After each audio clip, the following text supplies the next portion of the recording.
Nasibmu ada di tangan Daoyan. Kau yang membunuh Daoyan atau Daoyan yang membunuhmu. Senyum licik tersungging di sudut mulut Dawu Tianzun. Wu berkata, lalu menghilang. Orang-orang Sanxing Xianzong membasahi pakaian mereka dengan keringat dingin. Mereka merasa telah selamat. Ketika mereka tersadar, mata semua orang tertuju pada Daoyan, dan mata mereka dipenuhi niat membunuh sesaat. Keberadaan Dawu Tianzun tidak akan pernah membuat mereka menjadi bahan tertawaan. Setiap orang kuat sangat memperhatikan identitas mereka. Karena itu, jika Dawu Tianzun berkata demikian, dia pasti akan melakukannya. Semua orang di Sanxing Xianzong ingin hidup, dan mereka tidak ingin mati, jadi mereka hanya bisa membunuh Daoyan. Bunuh. Di Sanxing Xianzong, seseorang meraung dan membunuh kepompong besar di matanya. Kemudian, Sanxing Xianzong tidak peduli lagi. Semua tetua Taisang membunuh mereka bersama-sama, dan mereka akan menghancurkan kepompong Daoyan. Seorang tetua Sanxing Xianzong pertama kali datang ke kepompong Daoyan dan mengerahkan senjatanya untuk membombardirnya. Namun, kepompong itu begitu keras hingga tak bisa dipatahkan. Kemudian, lebih banyak senjata datang dan membombardir kepompong tersebut. Kepompong itu masih belum hancur, tetapi cahayanya semakin kuat. Minggir. Pada saat ini, tetua Taisang dari Sanxing Xianzong membunuhnya. Para tetua Taisang ini menyerang bersama, dan kekuatan dahsyat itu langsung membombardir kepompong Daoyan. Kepompong besar Daoyan retak, dan banyak sinar menyilaukan keluar. Bunuh. Orang-orang Sanxing Xianzong meraung untuk melenyapkan Daoyan sepenuhnya. Boom! Kepompong besar Daoyan hancur total. Dia bergegas keluar dari kepompong, seluruh tubuhnya bersinar dengan cahaya, setiap otot di tubuhnya bersinar dengan cahaya, dan tubuhnya penuh dengan suara Tao, dan hartanya hikmat. Setelah melihat gerakan Daoyan, orang-orang di Sanxing Xianzong terkejut dan memiliki ketakutan yang tak terkatakan. Bersama-sama, dia harus dibunuh. Tetua tertinggi Sanxing Xianzong terkejut dan nekat. Wajah macam apa yang tak tahu malu, dia akan hidup pertama di era yang hebat ini. Semua orang Sanxing Xianzong bergegas ke Daoyan. Itu seperti ombak besar, yang akan menghancurkan perahu Daoyan sepenuhnya. Ketika semua orang Sanxing Xianzong membunuh bersama, mata Daoyan tiba-tiba terbuka. Pada saat itu terbuka, dua sinar cahaya menembus segalanya secara langsung, dan orang-orang di depan mereka langsung dihancurkan oleh kedua sinar itu. Bunuh. Daoyan juga meludahkan dua kata, dan kemudian tubuhnya bersinar. 3.000 jalan muncul pada saat yang sama, dan seluruh orang itu menyatu ke dalam 3.000 jalan. Kau memilikiku, aku memilikimu. Daoyan mengangkat tangannya, dan ribuan jalan langsung berkumpul, lalu melesat keluar. Suara dentuman tubuh batin Daoyan yang dahsyat dan tak henti-hentinya menggetarkan jiwa, membuat orang-orang terkejut. Daoyan menamparnya, dan sejumlah besar murid Sanxing Xianzong terhempas oleh tamparan ini, darah mereka berubah menjadi kabut darah dan memenuhi udara. Kemudian, Daoyan keluar dari tubuhnya dan membunuh sesepuh tertinggi Sanxing Xianzong. Di tangan Daoyan, terdapat dua pedang. Kedua pedang ini dipadatkan oleh Tao, yang mengandung Dao dan prinsip dari dua jenis Tao. Daoyan membunuh dengan pedangnya. Kedua pedang itu meraung, sangat mengerikan. Seorang sesepuh Sanxing Xianzong ingin melawan, tetapi setelah berbenturan, ia langsung terbelah dua. Daoyan terus menghunus pedang, dan seluruh tubuhnya berada di barisan Sanxing Xianzong. Tak seorang pun dapat menahan serangan seperti itu. Bunuh. Sesepuh tertinggi Sanxing Xianzong yang paling kuat bergegas menuju Daoyan. Daoyan mendengus, dan sekali lagi dengan gegabah mendesak kekuatan untuk membunuh, dan bertabrakan dengan penatua tertinggi terkuat Sanxing Xianzong. Pedang Daoyan sangat kuat. Wajah kaisar itu ganas dan matanya penuh dengan niat membunuh. Memegang pedang suci Sanxing di tangannya, dia langsung membunuh Daoyan. Boom! Ketika keduanya bertabrakan, kekuatan pedang suci Sanxing begitu kuat sehingga pedang Daoyan hancur. Tubuh Daoyan bergerak cepat untuk menghindari serangan pedang suci Sanxing. Penatua tertinggi Sanxing Xianzong segera memusatkan banyak kekuatan abadi pada pedang suci Sanxing, yang membuat kekuatan pedang suci Sanxing meningkat pesat, dan kemudian dia membunuh Daoyan dengan pedangnya. Daoyan melambaikan tangannya, dan seluruh orang itu sangat tenang. Kemudian, di bawah operasinya, 3.000 jalan secara bertahap menyatu, membentuk bola energi yang sangat ganas. Bagian dalam bola energi ini berderak, dan itu tidak stabil. Daoyan segera melemparkan bola itu keluar. Setelah bola energi itu bertabrakan dengan pedang suci Sanxing milik Maha Guru Sanxing Xianzong, bola energi itu meledak seketika.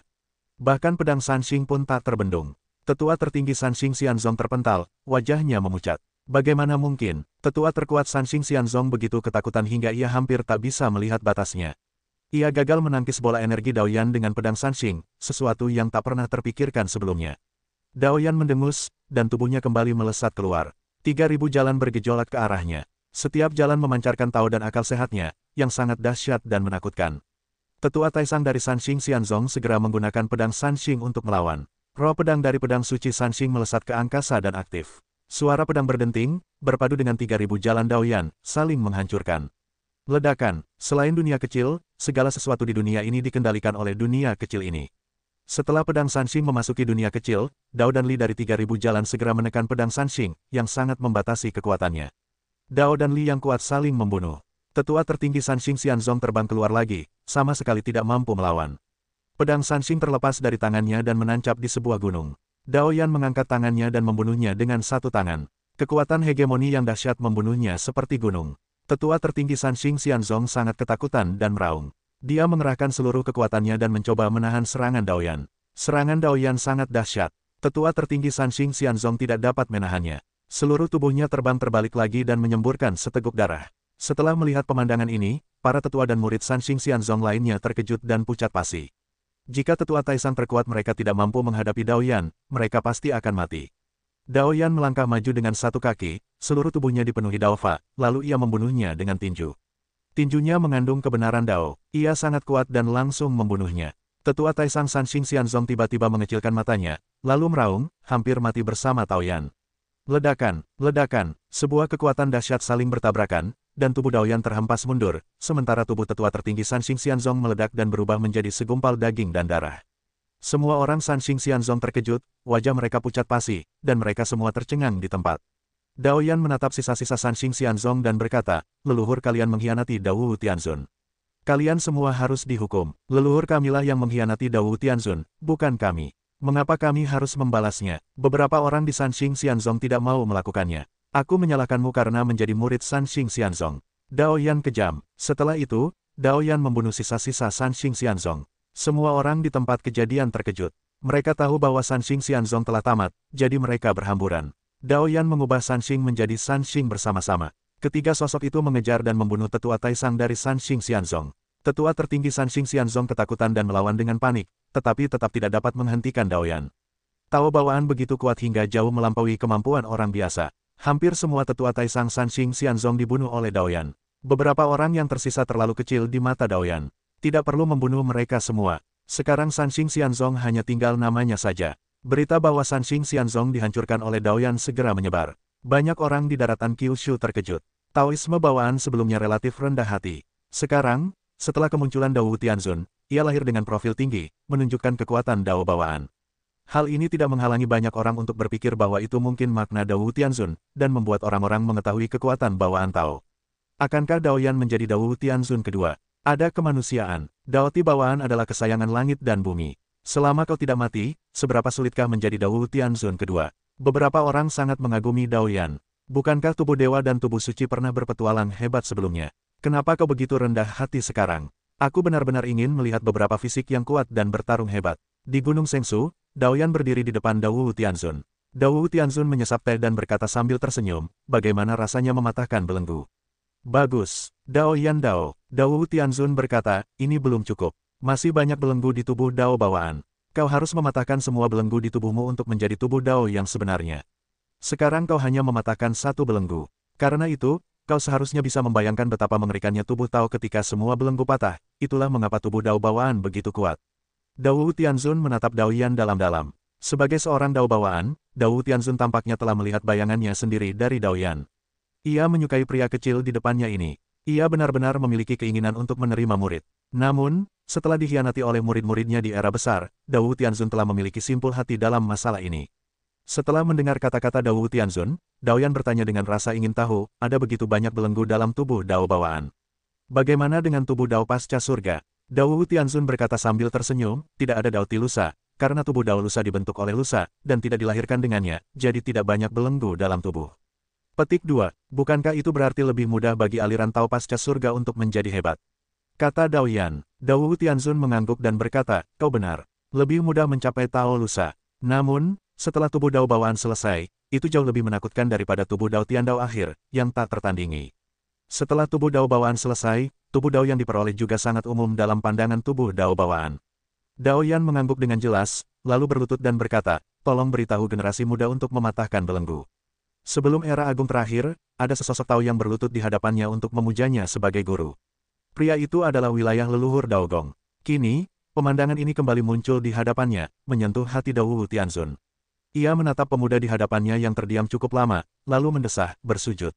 Dao Yan tertegun sejenak, lalu tersadar, dan langsung membenturkan kepalanya 3 kali. Kemudian ia meletakkan teh di atas meja dan berkata, "Guru, minumlah teh." Setelah menyesap teh, Dao Tianzun berkata, "Mulai sekarang, ingatlah 3 hal. Pertama, jangan menindas gurumu dan menghancurkan leluhurmu. Kedua, jangan membunuh orang tak bersalah tanpa pandang bulu. Ketiga, jangan melanggar keadilan." "Mohon diingat," kata Daoyan dengan sungguh-sungguh. Dao Tianzun mengangguk puas, lalu berkata, "Karena kau telah menjadi guru, aku akan mengajarkan seluruh ilmuku kepadamu. Kuharap kau dapat berlatih keras dan tidak kehilangan muka sebagai guru. Aku akan memenuhi harapanku." Taoyan berkata dengan tegas. Dao Tianzun akan mulai mengajarkan metode kultivasi pamungkas dari aliran Dao bawaan. Jika Daoyan tidak mengikuti gurunya, Dao Tianzun tidak akan pernah mengajarkan hal-hal penting ini kepada Daoyan. Dao Tianzun menjelaskan kepada Taoyan tentang belenggu dalam tubuh Dao bawaan secara rinci. Daoyan mendengarkan dengan saksama karena takut melewatkan detail kecil apapun. Setelah mendengarkan kata-kata Dao Tianzun, Daoyan tiba-tiba merasa bahwa mencapai kesuksesan tubuh Dao bawaan tidaklah mudah. Hanya belenggu dalam tubuh yang berjumlah 7.749, dan belenggu kecil bahkan lebih banyak lagi. Jika Daoyan dibiarkan merenung dan belajar sendiri, entah kapan dia akan dapat mengetahuinya, atau mungkin dia akan mengambil jalan memutar. Sekarang ada tubuh Dao bawaan yang matang di sini untuk ditunjukkan, perlu jalan memutar, hanya perlu berlatih sesuai metode Dao Tianzun, yang merupakan jalan pintas dan dapat berkembang pesat. Saat ini, Taoyan adalah latihan siang dan malam, studi mendalam tentang metode Agung Tao. Ketika Dao Tianzun mengajarkan Daoyan, beliau menemukan bahwa Daoyan benar-benar brilian. Banyak masalah terpecahkan dalam satu titik. Oleh karena itu, ketika Daoyan belajar dengan konsentrasi tinggi, Dao Tianzun juga akan menunjukkan Yesin. Yesin juga sangat cerdas, dan dapat menyelesaikannya dalam sedikit. Karena Taoisme yang diperoleh, kecepatan kultivasinya jauh lebih cepat daripada Daoyan. Kamu tidak memiliki belenggu, jadi kamu cepat, tetapi fondasinya harus stabil, atau kamu akan diganggu oleh Daoyan di masa depan, kata Dao Tianzun sambil tersenyum.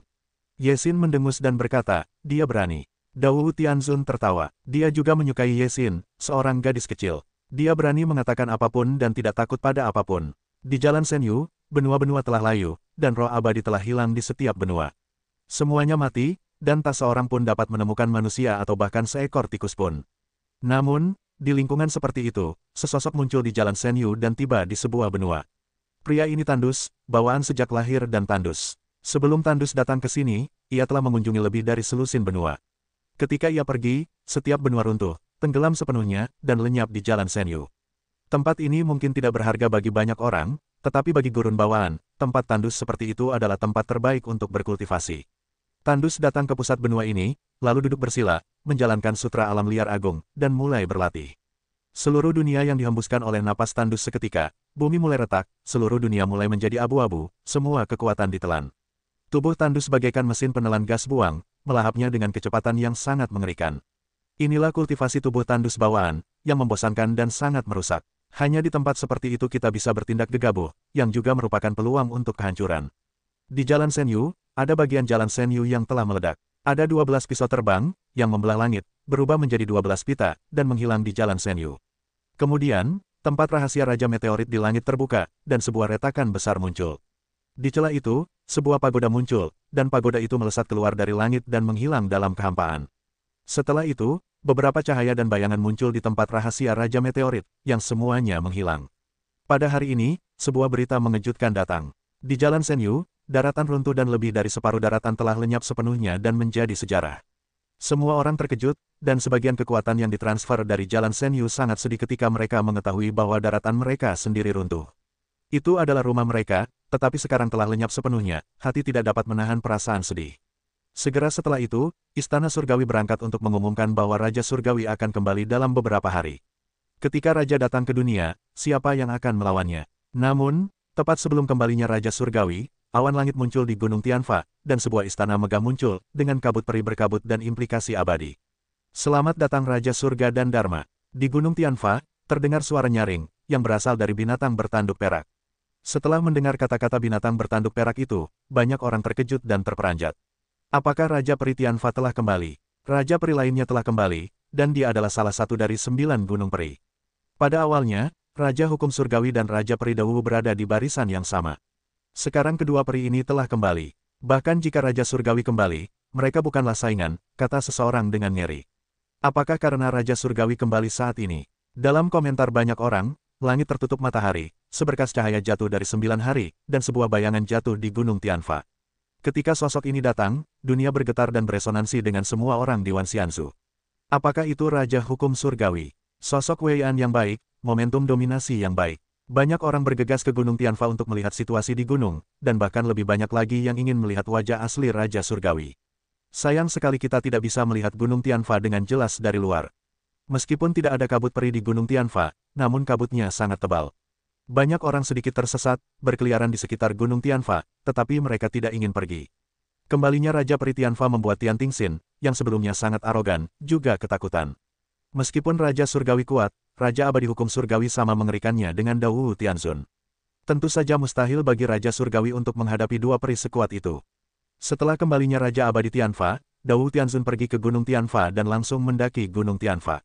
Setelah sekian lama, Dao Tianzun meninggalkan Gunung Tianfa. Dari raut wajahnya, ia tampak sedang dalam suasana hati yang baik. Setelah berita itu sampai di pihak Tianting sedikit panik. Ia merasa begitu Raja Surgawi muncul, Dao Tianzun dan Tianfa Xianwang pasti akan mencegat Raja Surgawi. Setelah kembalinya Raja Peri Tianfa, tidak ada pergerakan besar di Gunung Tianfa. Suasananya tenang, tidak jauh berbeda dari biasanya. Dalam sekejap mata, beberapa hari telah berlalu, dan banyak orang menyaksikan pergerakan surga. Sebelumnya, dikatakan bahwa Raja Surgawi akan segera kembali, tetapi sekarang tidak ada pergerakan. Ada rasa gembira, Tianting juga sedikit cemas. Entah apakah Raja Surgawi akan kembali. Jika ia kembali, ia akan dikepung dan dibunuh oleh Dao Tianzun dan Tianfa Xianwang. 3 hari kemudian, di tengah penantian semua orang, langit tiba-tiba bergemuruh, petir menyambar tiba-tiba, dan pergerakannya sangat mengerikan. Seluruh benua Kyushu terguncang. Banyak orang menatap langit dan terkejut. Langit seakan terbelah. Sebuah retakan besar muncul, sinar matahari jatuh menyinari seluruh Kyushu. Apakah Raja Surgawi benar-benar kembali? Gumam seseorang. Dari retakan itu, sebuah embusan napas yang kuat turun, membuat banyak orang merasakan tekanan yang kuat. Orang-orang di surga memandang ke atas, dan suasana hati mereka campur aduk. Jika Raja Surgawi kembali, itu akan menjadi hal yang baik, tetapi di saat yang sama, mereka lebih khawatir akan kecelakaan. Angin dan awan negeri dongeng dari Kyushu, kemuliaan dan aib abadi telah layu. Dari retakan itu, sebuah suara yang penuh perubahan dan bermartabat terdengar. Sementara orang-orang masih merenungkan kalimat ini, sesosok tubuh turun dari retakan. Mata semua orang terbelalak lebar, takut mereka tidak melihat dengan jelas. Raja Surgawi, Raja Surgawi. Seseorang di langit berteriak kegirangan. Raja Surgawi akhirnya kembali. Semua orang di langit bersorak gembira. Pada saat ini, semua orang di daratan Kyushu memperhatikan kembalinya seorang Raja Peri yang dulunya luar biasa. Di Gunung Sengsu dan Gunung Tianfa, kedua sosok itu juga menyaksikan pemandangan ini, dan ekspresi mereka tenang. Di Gunung Tianfa, seorang pria parubaya yang gagah berani berdiri di puncak gunung dengan tangan di atas kepala. Matanya tertuju pada kembalinya Raja Surgawi. Matanya tanpa gelombang atau riak, dan tidak ada banyak emosi. Siapa yang akan bertempur di Kyushu? Di hari-hari mendatang, di atas langit, seorang pria parubaya yang bermartabat berdiri dengan tangan terentang dan melangkah keluar dari kehampaan. Momentum seluruh tubuhnya begitu dahsyat hingga semua gunung seakan runtuh. Setelah mendengarkan puisi ini, semua orang yang menyaksikan adegan ini merasakan luapan emosi di hati mereka.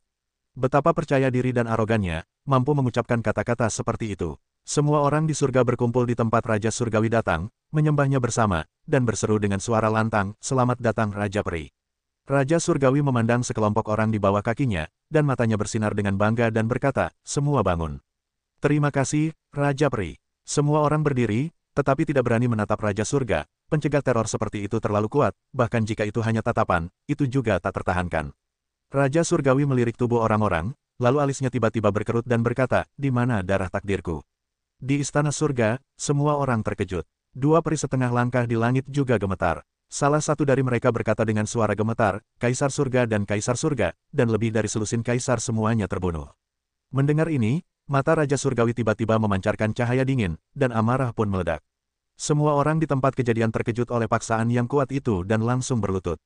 Siapa yang melakukannya? Raja Surgawi itu kejam. Setiap kata terasa sangat menekan.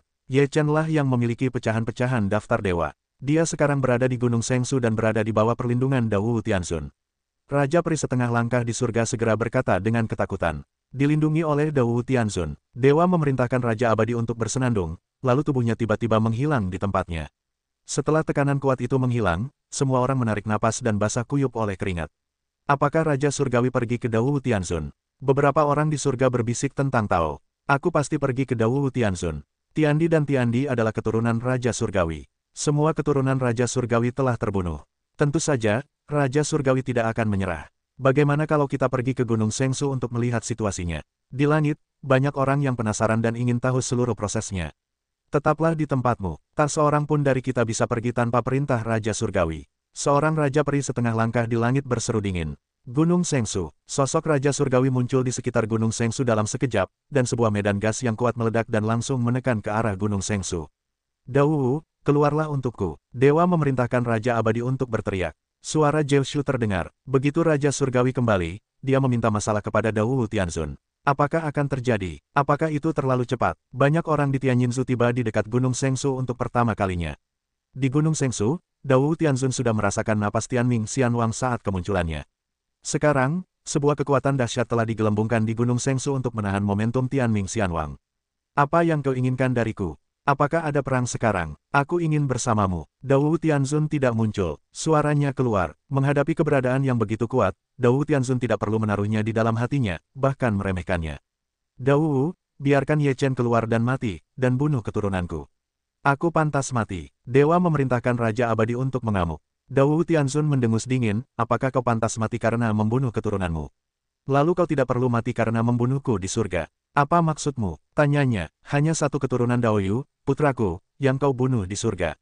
Aku tidak pergi ke pengadilan surgawimu untuk mencari masalah. Kaulah penjahatnya yang harus mengeluh. Baiklah, mari kita selesaikan masalah ini hari ini. Tao, Tianzun Dao. Setidaknya, kau masih punya keturunan, tapi aku tidak punya. Lebih baik mati. Dao Tianzun semakin mendominasi. Raja Surgawi sangat marah hingga wajahnya sangat muram. Matanya berkilat marah dan berkata, Dao, keluar dan bertarunglah. Aku tidak perlu bertarung denganmu sendiri. Aku bisa menghadapimu bersama-sama. Dao Tianzun membenci Tao. Kemudian, sebagian dari Dao Tianzun muncul dari Gunung Sengsu, dan tatapannya juga menunjukkan dominasi di hadapan Raja Surgawi. Semangat dominasi semacam ini berbeda dengan semangat dominasi Raja Surgawi. Semangat dominasi Raja Surgawi memiliki sedikit martabat, sementara semangat dominasi Dao Tianzun adalah kekuatan momentum yang mendominasi dan perwujudan kepercayaan diri yang kuat. Takdir, pada awalnya kau mendapat bantuan dari alam dewa, jadi kau memiliki keuntungan. Hari ini Perang Dunia I, aku akan melihat seberapa besar peningkatanmu selama bertahun-tahun. Dao Tianzun berkata, tubuhnya bergerak, langsung ke Raja Surgawi di depannya. Raja Takdir Surgawi bereaksi dengan sangat ketakutan, lalu dengan cepat menyerang balik. Momentum pertarungan kedua peri itu terlalu mengerikan. Jika kau bertindak, gunung-gunung akan runtuh. Langit dan bumi tak akan sanggup menahan kekuatan mereka. Banyak orang yang menyaksikan kehebohan di luar Gunung Sengsu tak kuasa menahan kekuatan sekuat itu, dan mereka semua mundur. Kecepatan pertempuran antara Dao Tianzun dan Tianming Xianwang terlalu mengerikan. Ditambah dengan dampak energi yang sangat besar, tak seorang pun dapat melihat bagaimana mereka bertarung. Sesaat, gunung dan bumi retak, langit runtuh, dan lingkaran persegi seluas puluhan ribu mil hancur seketika. Kemudian, langit merobek retakan besar, dan kedua pria itu memasuki retakan untuk bertarung, dan Tianjinzu tidak sepenuhnya hancur. Di kehampaan, terdengar gemuruh terus-menerus, retakan muncul, padat, orang-orang merasa terkejut. Ini adalah pertempuran di tingkat Raja Abadi. Sungguh mengerikan hingga kau dapat menghancurkan langit dan bumi hanya dengan mengangkat tangan dan kakimu. Meskipun banyak orang yang bersemangat tidak melihat proses pertempuran Raja Abadi, mereka terkejut melihat dampak yang begitu dahsyat. Gunung Sengsu memiliki perlindungan Raja Abadi, bahkan jika Raja Abadi datang, itu tidak dapat dihancurkan. Di Gunung Sengsu, orang-orang dari aliansi Tiandao menyaksikan pertempuran Raja Abadi. Wajah semua orang menunjukkan kegembiraan, dan mata mereka dipenuhi kerinduan yang tak terhingga. Sungguh luar biasa pertempuran Raja Abadi bisa begitu mengerikan. Ye Chen menatap celah-celah di kehampaan, dan juga sangat terkejut. Pertempuran di langit tidak berlangsung lama. Pertempuran itu berakhir dengan cepat, datang dan pergi. Pada akhirnya, tidak ada pergerakan di langit, dan tidak ada yang tahu apa hasil akhirnya. Raja Abadi Surga dan Kaisar Dao tidak muncul lagi, dan pertempuran itu menjadi misteri. Di Gunung Sengsu, Dao Tianzun duduk dengan tenang di hutan bambu dan minum teh. Sepertinya tidak ada pertempuran tadi. Setelah itu, ia duduk di hutan Tianzu dan memintanya untuk duduk. Dao Tianzun minum teh dan berkata, tidak begitu baik. Ye Chen ragu-ragu sejenak dan berkata, kali ini, Raja Surgawi kembali, dan Tianzun dapat sepenuhnya bekerja sama dengan Raja Dharma Surgawi untuk membunuhnya. Mengapa kita harus membiarkan Raja Surgawi melakukan itu?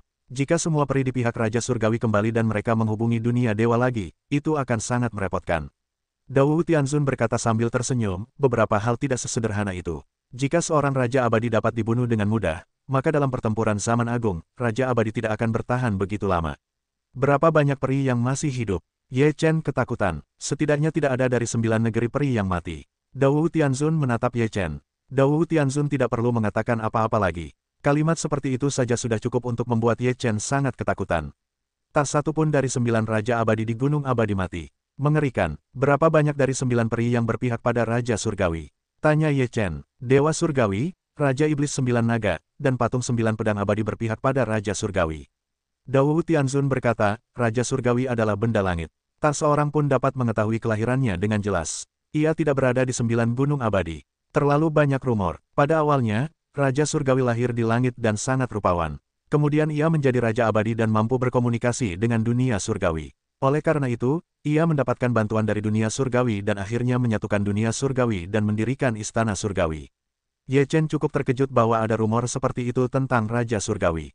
Sebuah makhluk misterius lahir, makhluk yang dapat berkomunikasi dengan dunia surgawi, yang semuanya membuat Raja Surgawi diselimuti oleh selubung kabut, yang sulit dilihat. Karena inilah kau dan Raja Surgawi akan memiliki keraguan. Tebak Ye Chen. Sekarang, jika kau membunuh Raja Surgawi, aku khawatir gerbang menuju alam dewa akan tertutup rapat. Pada saat itu, tidak ada seorang pun di negeri dongeng yang akan terbang ke alam dewa. Ini sangat penting dan tidak bisa diabaikan, kata Dao Tianzun. Ye Chen terkejut dan berkata, mungkinkah Raja Surgawi ada hubungannya dengan gerbang alam dewa? Dao Tianzun berkata, mungkin ada, mungkin juga tidak. Saat ini, belum jelas. Perlu dikonfirmasi. Jadi, Raja Surgawi tidak mungkin mati sekarang. Ye Chen mengangguk setelah mendengar ucapan itu. Ini memang masalah serius. Jika kau tidak bisa terbang ke alam dewa, maka impian menjadi dewa akan hancur total. Bagaimana jika Raja Surgawi tidak bisa membunuhnya? Tanya Ye Chen. Jika kau tidak bisa membunuhnya, jangan membunuhnya. Tao Tianzun Dao. Ye Chen tertegun sejenak, dan jawaban Dao Tianzun benar-benar membuatnya tidak bisa membantah.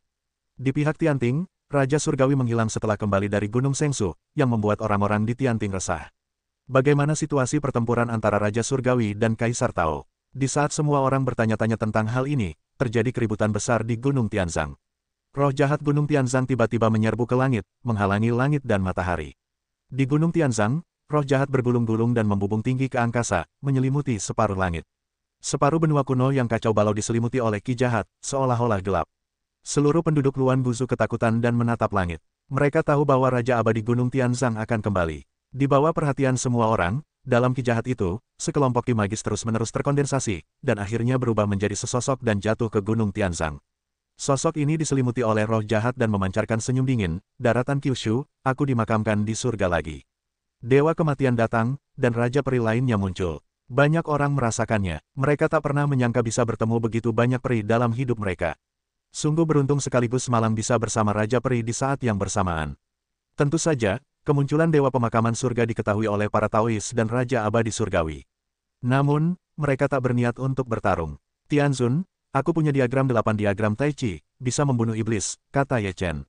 Dao Tianzun berkata, kalau begitu, kenapa begitu cemas? Ye Chen sedikit bingung. Dao Tianzun sepertinya sedang bermain catur. Permainan catur ini sangat besar. Bisa dibilang dia menggunakan Raja Abadi untuk membuat bidak catur. Karena beberapa hal tidak bermasalah, maka itu bukan masalah. Mengapa kita harus peduli? Jika beberapa orang sepele, mengapa kita harus memperhatikan mereka? Dao Tianzun tersenyum, wajahnya dipenuhi perasaan ringan. Setelah Ye Chen mendengar ini, hatinya tiba-tiba menjadi cerah. Inilah mentalitas orang kuat. Sebagai orang kuat, karena ia telah melampaui orang lain, membunuh atau tidak membunuh adalah urusannya sendiri, tidak perlu terlalu banyak berpikir. Sama seperti, jika ia menghadapi Dewa Emas, bahkan jika Dewa Emas memiliki kebencian yang mendalam padanya, Ye Chen tidak akan membunuhnya, karena tidak ada gunanya melakukannya. Inilah mentalitas orang kuat. Ketika mentalitas seperti itu muncul, itu berarti hati dan kekuatanmu benar-benar dapat menghancurkan satu sama lain. Ye Chen tidak dapat membayangkan betapa kuatnya Dao Tianzun sekarang. Dia dapat membenci Raja Abadi dari 9 gunung abadi. Apakah karena dia dilahirkan dengan Tao? Manakah dari konstitusi khusus ini yang lebih kuat atau lebih lemah? Setelah kembalinya Dewa Makam, dia tidak menyembunyikan diri sebagai Raja Dharma Surgawi. Begitu dia kembali, dia akan membuat seluruh negeri Kyushu gemetar dan menjadi penguasa Kyushu. Kata-kata seperti itu diucapkan, arogan tak tertandingi, tidak menempatkan siapapun di mata. Dao Tianzun dan Tianfa Xianwang tidak menanggapi. Raja Surgawi terdiam. Dao Tianzun, cuci lehermu dan tunggu aku mengambil kepalamu. Dewa penguburan surga langsung berteriak memanggil Dao Tianzun. Kami semua terkejut. Dewa pemakaman berteriak kepada Dao Tianzun begitu ia kembali. Namun, masih banyak orang yang menantikan pertarungan antara Dao Tianzun dan dewa yang dikuburkan. Jika kau tidak datang, kau masih bisa hidup. Jika kau datang, kau akan hampa selamanya. Dewa pemakaman tampaknya ingin mendapatkan kekuasaan, jadi ia langsung datang ke Gunung Sengsu. Di hadapan iblis, seluruh wajahnya menyeringai muram. Karena kau datang untuk mati sendiri, aku sama sekali tidak sopan. Dao Tianzun keluar dari Gunung Sengsu. Setelah melihat Dao Tianzun, sang penguburan tertawa muram dan berkata, Dao, apa kata-kata terakhirmu?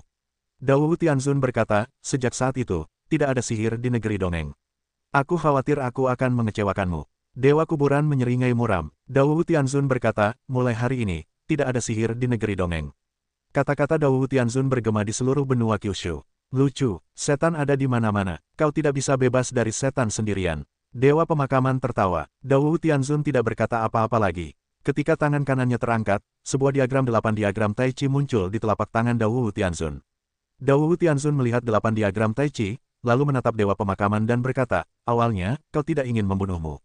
Sekarang kau ingin mati sendiri. Kau tidak bisa menyalahkanku karena tidak memberimu kesempatan. Setelah melihat 8 diagram Tai Chi di tangan Dao Tianzun, wajah garang itu langsung mengeras dan berkata, apakah kau benar-benar mendapatkan 8 diagram Tai Chi? Dao Tianzun tidak banyak bicara. Ia membuang 8 diagram Tai Chi. 8 diagram Tai Chi membesar dalam sekejap, lalu cahaya suci meletus dan menuju ki jahat yang menyelimuti langit dan matahari. Terdapat darah dewa pada 8 trigram Tai Chi. Kekuatannya telah meningkat pesat. Kini, Raja Perilah yang mendesak seluruh kekuatan untuk bangkit kembali. Cahaya itu begitu menyilaukan hingga menyebar dengan cepat dan menyelimuti seluruh kelompok ki jahat. Wajah dewa yang terkubur semakin buruk rupa, dan ada kepanikan di matanya. Alasan mengapa dewa begitu yakin adalah karena ia abadi dan tidak memiliki tubuh tetap, melainkan terbentuk dari kondensasi ki jahat. Oleh karena itu, ia tidak takut pada siapapun, bahkan jika ia dikalahkan, ia tidak akan sepenuhnya tumbang. Namun, musuh bebuyutan mereka adalah cahaya suci, dan tidak ada cahaya suci di negeri dongeng yang dapat menahan iblis. Hanya diagram 8 diagram Taiji yang dapat melakukannya. 8 trigram Taiji adalah artefak, dan tentu saja tidak akan ada di dunia peri. Oleh karena itu, dewa pemakaman tidak takut. Sekalipun 8 diagram Taiji hilang dari dunia dewa, dewa pemakaman tidak berpikir bahwa Tao dan dewa bela diri dapat mendapatkannya. Namun, faktanya ada di depan kita, dan kemunculan 8 diagram Taiji ditakdirkan untuk menahannya. Dewa pemakaman sekarang takut. Setelah cahaya suci menyelimuti roh jahat sepenuhnya, cahaya itu akan secara bertahap menghapusnya dan akhirnya jatuh. Dewa pemakaman meraung, roh jahat berguling, dan menyemburkan napas teror. Kemudian ia bergegas ke titik terlemah cahaya, mencoba melepaskan diri dari pengepungan cahaya. Namun, setelah bayangan 8 diagram Tai Chi, ia mulai berlari cepat, dan semua cahaya suci pecah, menutupi semua ki jahat. Setelah bertemu cahaya suci, roh hantu dewa pemakaman langsung dimurnikan dan mengeluarkan suara, mendesis. Cahaya itu didedikasikan untuk menahanmu. Kau tak bisa melarikan diri hari ini. Dao Tianzun tampak acuh tak acuh. Namun, cahaya suci itu terlalu kuat saat itu. Roh jahat itu dimurnikan ketika bertemu dengan cahaya suci, dan tak bisa didekati sama sekali, apalagi dilarikan keluar. Dewa pemakaman kini berubah dari amarah menjadi panik. Ia menatap Dao dan berkata, mungkin kita masih punya ruang untuk berdiskusi. Dao Tianzun menggelengkan kepalanya dan berkata, hanya ada satu kesempatan. Kau telah kehilangan kesempatan seperti itu. Dao, apa kau benar-benar ingin bersikap sekejam itu? Tanda tanya petik 2. Apa kata-kata terakhirmu? Tao, Tianzun Dao. Aku tak bisa mati di zaman agung, dan aku tak bisa mati sekarang. Dao, aku abadi. Dewa-dewa langsung meraung. Apa kau pikir kau abadi? Bahkan jika mayat hidup ada di sini, mereka juga akan dimurnikan oleh cahaya. Inilah takdirmu. Dao Tianzun dipenuhi rasa jijik terhadap Tao. Cahaya suci menjadi semakin menakutkan dan menyilaukan. Ia mulai memurnikan ki jahat, seolah-olah menelan ki jahat. Ki jahat itu menghilang dengan cepat. Dewa penguburan meraung dan berusaha sekuat tenaga untuk bergegas keluar, tetapi hasil akhirnya tetap sama, tak mampu menyingkirkan pemurnian cahaya suci. Bodoh, aku sendiri yang akan mati. Pada saat ini, sebuah suara marah terdengar dari kehampaan. Dewa penguburan tertegun sejenak, lalu berkata, takdir, tolong aku. Aku benar-benar tidak ingin menyelamatkanmu. Raja Surgawi muncul dan bergegas menuju cahaya. Cahaya suci hanya memiliki daya tahan yang kuat terhadap ki jahat, tetapi tidak memiliki daya tahan terhadap Raja Surgawi. Dao Tianzun melihat penampilan Raja Surgawi, tetapi wajahnya tidak banyak berubah. Ia berkata, takdir, lukamu sudah sembuh. Banyak orang yang menyaksikan perang dari jauh terkejut. Dao Tianzun akan memberitahu dunia bahwa dalam pertempuran terakhir, Raja Surgawi terluka. Wajah Raja Surgawi muram dan berkata, Dao, jangan terlalu sombong. Aku terluka karena baru kembali dan kekuatanku belum pulih sepenuhnya. Ketika aku pulih nanti, aku akan datang untuk membunuhmu. Aku menunggumu, tapi aku tidak bisa pergi hari ini, kata Dao Tianzun ringan. Aku akan mengambil hari pemakaman. Kau tidak bisa menghentikannya. Raja Surgawi sangat yakin. Bagaimana jika aku masih di sana? Pada saat ini, kehampaan berputar dan sesosok muncul. Setelah sosok ini muncul, semua orang terkejut. Apakah Raja Surgawi muncul? Apakah ini biro yang didirikan oleh Dao Tianzun sebelumnya? Apakah iblis pasti akan mati kali ini? Banyak orang membicarakannya. Ketika Raja Surgawi melihat kemunculan Raja Surgawi, wajahnya juga berubah. Raja Abadi Tianfa berkata, "Takdir, kurasa kau tidak bisa bertarung denganku dengan satu inkarnasi." Dewa penguburan itu kebingungan. Jika Raja Dharma Surgawi menahannya, ia tetap tidak akan bisa keluar dari cahaya. Setelah raut wajah Raja berubah, ia mengangkat mulutnya dan berkata, "Inkarnasiku tidak bisa menghentikanmu, tapi aku yakin aku tidak bisa membantumu hari ini." Raja Surga berkata bahwa kekosongan di sekitarnya tiba-tiba berputar, dan kemudian tiba-tiba terdengar retakan. "Masuk." Raja Surga memerintahkan dewa untuk mengubur dewa. Melihat bahwa ada cara untuk hidup, dewa yang dikubur segera bergegas ke retakan itu, dan ki magis yang tak terhitung jumlahnya masuk ke dalam retakan itu dalam sekejap mata. "Lain kali kita bertemu, itu adalah pertarungan hidup dan mati. Apakah menurutmu tidak apa-apa pergi seperti ini setelah penguburan?" Dao Tianzun berkata dengan dingin. "Aku bahkan tidak tahu kemana perginya hari penguburan itu sekarang." Raja Surga mencibir. Dao Tianzun berkata, "Aku tahu." Dengan itu, Dao Tianzun mencengkeram kekosongan dengan tangan besarnya, lalu terjadilah retakan pada kekosongan itu, dan aliran gas jahat keluar darinya. Raja Takdir Surga tampak buruk rupa. Ia merobek kehampaan dan membiarkan dewa yang terkubur pergi. Namun, ia tak luput dari genggaman Dao Tianzun. Melihat ia telah kembali ke tempat asalnya, ia semakin ketakutan. Ekspresinya garang dan ketakutan. "Ada apa?" Dao Tianzun berkata, "Semua jalan di sini berada di bawah kendaliku. Bahkan jika aku merobek kehampaan, aku tak bisa lepas dari kendaliku." Raja Takdir menunggu penguburan iblis dan berkata, "Dasar bodoh. Aku tak bisa menyelamatkanmu sekarang." Raja Surgawi kini sangat jelas bahwa Dao Tianzun bertekad untuk membunuh. Dengan kekuatannya sendiri, ia tak bisa melawan Dao Tianzun dan Tianfa Xianwang secara bersamaan. "Dewa, kau tak bisa meninggalkanku sendirian. Salahkan saja dirimu sendiri karena bodoh."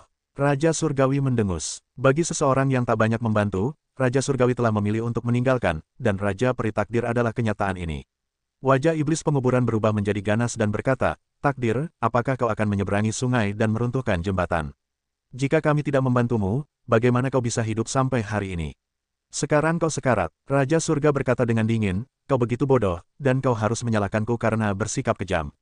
Jaga dirimu baik-baik." Mata Raja Surgawi dipenuhi rasa dingin, dan kemudian tubuhnya dengan cepat menghilang.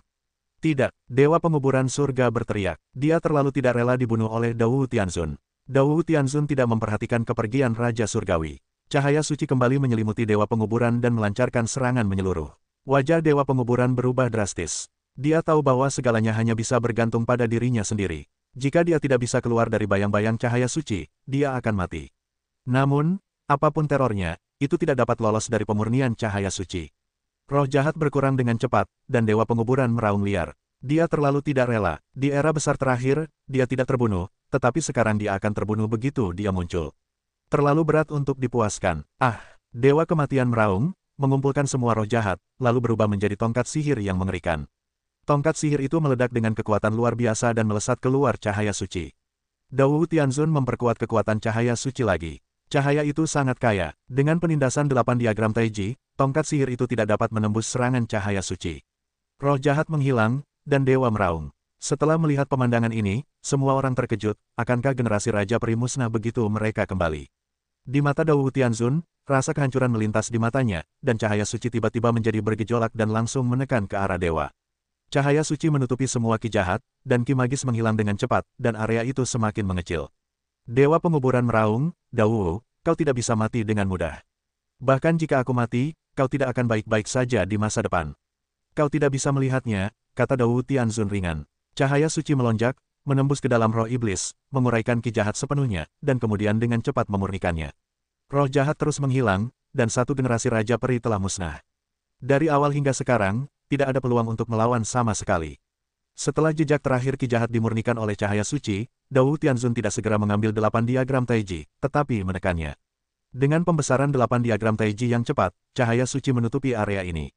"Dao, kau benar-benar ingin membunuh mereka semua." Pada saat ini, terdengar raungan dari cahaya tersebut. Mereka semua terkejut. Ternyata Dewa Penguburan belum sepenuhnya terbunuh. "Karena kau lawannya, wajar saja jika kau membunuh tanpa ampun." Dao Tianzun tampak acuh tak acuh. Cahaya yang terkondensasi dengan cepat membentuk kekuatan yang sangat besar, mengubur kekuatan terakhir dewa hingga tuntas. Ah! Dewa kematian menjerit, dan semuanya lenyap. Dewa kematian menghilang. Mereka semua menghirup udara. Dewa penguburan muncul dengan cara yang mencolok, tetapi langsung terbunuh. Prosesnya begitu singkat sehingga sungguh menakutkan. Setelah Dao Wu Tianzun membunuh dewa yang terkubur, ia datang ke Gunung Tianzang. Dao Wu Tianzun masih menyimpan 8 diagram Taiji di Gunung Tianzang, dan kemudian cahaya suci meletus, menyelimuti seluruh Gunung Tianzang. Di Gunung Tianzang, Ki Jahat bergulung-gulung, tetapi tak dapat lepas dari pemurnian Ki Jahat. Ah! Dalam roh jahat itu, terdengar jeritan, dan banyak iblis dimurnikan oleh cahaya suci. Sejak perubahan langit dan bumi, telah ada iblis di Gunung Tianzang. Sekarang iblis-iblis ini telah bergegas keluar dari gunung satu persatu, tetapi mereka semua telah dimurnikan setelah bertemu dengan cahaya suci. Tidak ada iblis yang dapat lolos dari pemurnian 8 diagram Taiji. Ini adalah pembunuhan iblis. Roh jahat Gunung Tianzang menghilang, dan seluruh Gunung Tianzang secara bertahap mengungkapkan wujud aslinya. Mulai sekarang, tidak ada sihir. Suara Dao Wu Tianzun bergema di seluruh benua Kyushu. Semua orang di Kyushu ketakutan. Apakah kau benar-benar ingin dunia bebas dari iblis? Apakah iblis Gunung Tianzang musnah sepenuhnya? 8 diagram Taiji telah melayang di dunia selama 7 hari. Selama 7 hari ini, cahaya suci telah menyelimuti Gunung Tianzang sepenuhnya, dan telah memurnikan bagian dalam dan luar Gunung Tianzang. Pada zaman dahulu, Gunung Tianzang adalah gunung peri. Kemudian, para iblis menduduki tempat ini dan menjadi gunung ajaib. Sekarang Gunung Tianzang telah menjadi gunung peri lagi. Tao Wu, Tianzun Dao. Jika kau ingin dunia bebas dari iblis, pertama-tama kau harus bebas dari iblis di dalam hatimu. Kata Raja Surgawi. Dao Wu Tianzun berkata, iblis hati, itu tak terkekang. Apa yang akan kau lakukan, demi takdir? Jalan Surgawi adalah Raja Abadi. Pertama, potong tangan kanannya dan biarkan dia sendiri. Kemudian kita akan mengambil inisiatif dan semuanya akan mudah dikatakan, kata Dao Wu Tianzun. Raja mengangguk dan berkata, baiklah, begitu. Di sisi surga ini, Raja Surgawi duduk di tengah kehampaan dan mengolah dirinya sendiri. Matanya menjadi dingin karena kematian dewa. Dewa penguburan adalah salah satu tangan kanannya dan salah satu pasukan tempur terkuat di masa depan. Namun, ia tidak menyangka akan dibunuh begitu kembali. Fakta ini sungguh sulit diterimanya. Orang bodoh, kematian tak sepadan dengan pengorbanan diri. Raja Surgawi Abadi bergumam, dingin dan tak berperasaan. Setelah iblis penguburan terbunuh, daratan Kyushu mulai tenang kembali. Di Gunung Sengsu, hari-hari Ye Chen berulang setiap hari, dan semuanya tampak sangat jelas. Jika tidak ada kegiatan, ia bisa bermain catur, minum teh, dan berdiskusi tentang Taoisme dengan Dao Wu Tianzun. Sepertinya ia tidak ingin ikut serta dalam perjuangan dunia luar. Kapan kau akan melangkah ke Raja Abadi Banbu? Dao Wu Tianzun menatap Ye Chen dan bertanya. Ye Chen tertawa dan berkata, semuanya tidak bisa disembunyikan dari surga. Jika aku tidak bisa melihat menembus napasmu, aku akan minum lebih banyak air, kata Dao Wu Tianzun. Ye Chen berkata sambil tersenyum, sekarang tidak ada kesempatan yang cocok. Raja Peri setengah langkah terlalu penting, berhubungan dengan Raja Cheng di belakang, jadi jangan ceroboh, jangan cemas. Ada tempat yang bisa kau kunjungi untuk berjalan-jalan, kata Dao Wu Tianzun. Di mana? Ye Chen langsung bersemangat. Ada beberapa misteri primitif di negeri dongeng.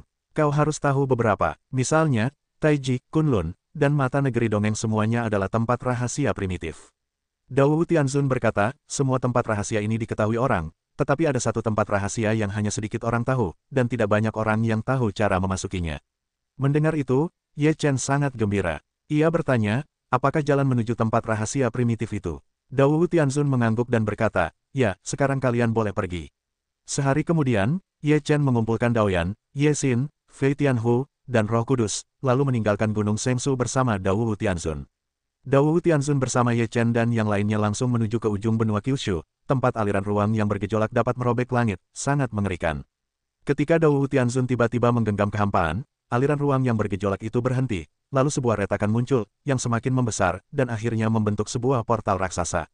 Kalian masuklah, dan jumlah barang yang kalian terima tergantung pada sifat kalian sendiri, kata Dao Wu Tianzun. Ye Chen dan yang lainnya juga tidak ragu-ragu, melangkah maju di pintu raksasa itu. Setelah pintu ditutup, Dao Wu Tianzun pergi dari sini. Ye Chen dan yang lainnya memasuki ruang rahasia asli, dan mendapati bahwa ruang itu tidak terlalu besar, tetapi terdapat banyak menara tinggi. Menara-menara ini sangat tua, seolah-olah terbentuk secara alami. Tidak ada jejak bangunan. Ye Chen dan yang lainnya terkejut. Terlalu banyak menara di seluruh tempat rahasia itu. Untuk apa menara-menara ini? Tanya Flying Tiger dengan ragu. Semua orang berkeliaran di hutan menara. Setiap menara di sini memiliki 9 lantai. Setiap lantai tingginya 3 kaki dan lebar 6 kaki. Ye Chen pergi ke salah satu menara dan ingin membuka gerbang menara untuk memasukinya. Gerbang menara itu sangat tebal sehingga tidak bisa didorong sama sekali. Ye Chen menyerang dengan keras, dan gerbang menara itu masih tidak bergerak. Ada rune di atasnya. Pada saat yang sama, beberapa karakter kuno muncul. Jika kau ingin memasuki menara pencerahan, kau harus memahami rune jalan yang sesuai. Ye Chen melihat tulisan di gerbang, lalu terkejut dan berkata dalam hati, menara-menara ini disebut Pagoda Wudao. Tao Yan, Ye Fan, dan yang lainnya juga menemukan rahasia menara tersebut, lalu mereka semua duduk di depan gerbang menara pencerahan dan mulai memahaminya. Rune-rune di gerbang menara pencerahan ini sangat sederhana dan mudah dipahami. Beberapa saat yang lalu, pintu pagi terbuka dengan suara, pagi terbuka.